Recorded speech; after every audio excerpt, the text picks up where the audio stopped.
किसी स्टेट की पुलिस और मुख्यमंत्री कितने निर्लज हो सकते हैं, यदि आपको देखना है तो उसका परफेक्ट उदाहरण आज के बिहार के मुख्यमंत्री सम्राट चौधरी और बिहार पुलिस को देख सकते हैं। जिस भरत तिवारी की हत्या पुलिस ने एनकाउंटर के नाम पर कर दिया, वो भी तब जब वो हथियार डाल चुके थे, आज उसी भरत तिवारी की न्यायिक जांच की जिम्मेवारी उसी बिहार पुलिस के ऊपर डाली गई।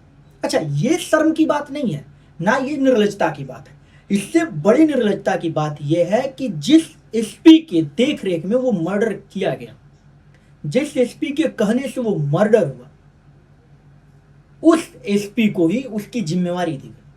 अब चूंकि एसपी मर्डर में खुद संलिप्त हैं और ये आंच बिहार के मुख्यमंत्री सम्राट चौधरी तक जा रहा है, तो बस सम्राट जी ने सोचा कि ये हवा बना दिया जाए। कल रात एसपी साहब पहुंचे भरत तिवारी के परिजन से मिलने, माफ करिएगा, स्वर्गीय भरत तिवारी के परिजन से मिलने। वहां उनके छोटे भाई चंदन तिवारी को साइड में ले जाकर धमका रहे थे। पता है क्या कह रहे थे? कि तुम्हारा भाई अपराधी था इसलिए मार दिया गया, तुमको भी मार दिया जाएगा, इसलिए बंद कर दीजिए। महोदय, आपके पिछवाड़े में कितनी गोली है, सॉरी, बिहार सरकार के पास कितनी गोली है स्टॉक में?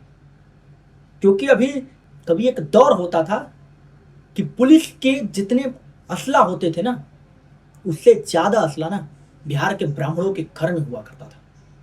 आप क्यों उस दौर को वापस लाने की कसम खा चुके हैं? क्यों बिहार को उसी रक्त रंजित बनाना चाहते हैं जिससे वो 90 और 2000 के दशक में छोड़ चुका है? आपको क्या लगता है? और सम्राट चौधरी जी, यदि बार बार हम लोगों को ये जातीयता का आरोप लगाया जा रहा है कि मुख्यमंत्री कुशवाहा जाति से है इसलिए ब्राह्मण एक होके बोल रहे हैं, तो हम भी आज आपको इस बात का आरोप लगा रहे हैं कि जो जज, रिटायर्ड जज को आपने इसकी कमान दिया ना, वो आपके स्वजाती हैं। हमें इस पूरी पारदर्शिता पे शक है।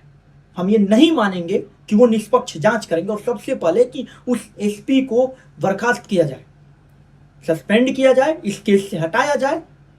बिना उसके हटाए निष्पक्ष जांच हो ही नहीं सकती, बिना उसे हटाए। या तो आप बिहार की जनता को अपने जैसे 7वीं फेल और 17 मर्डर के आरोपी समझते हैं, या तो आप चूतिया समझते हैं बिहार की जनता को, या खुद आप अपने आप को समझ रहे हैं। दूसरी बात, अपने आप को बड़ा मर्द साबित करने में लगे।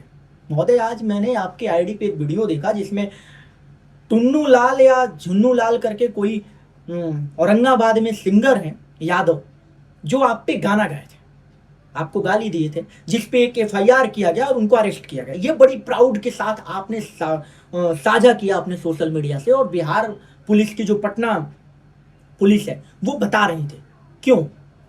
इज्जत केवल आपका है, इज्जत केवल आपके माँ और आपके बाप सपनी चौधरी का है, या बिहार पुलिस का ही इज्जत है? वो जो लोग, जो बिहार की जनता है, बिहार के एक मिडिल क्लास के लोग हैं, क्या उनकी इज्जत नहीं है?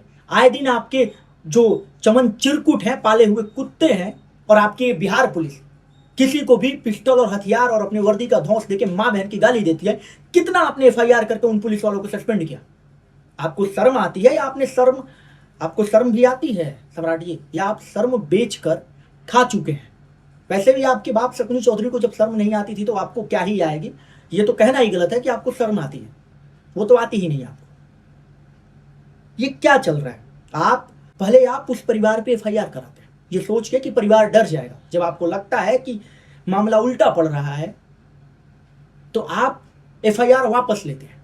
आपके चमचे कह रहे हैं कि गलत था तो आप एफआईआर वापस क्यों लिए?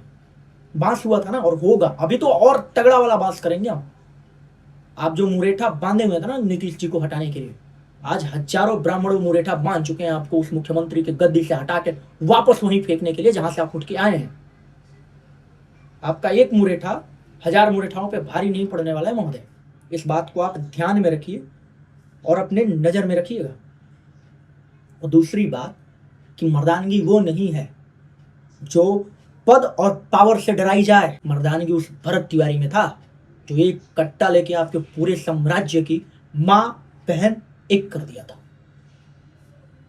जय भवानी।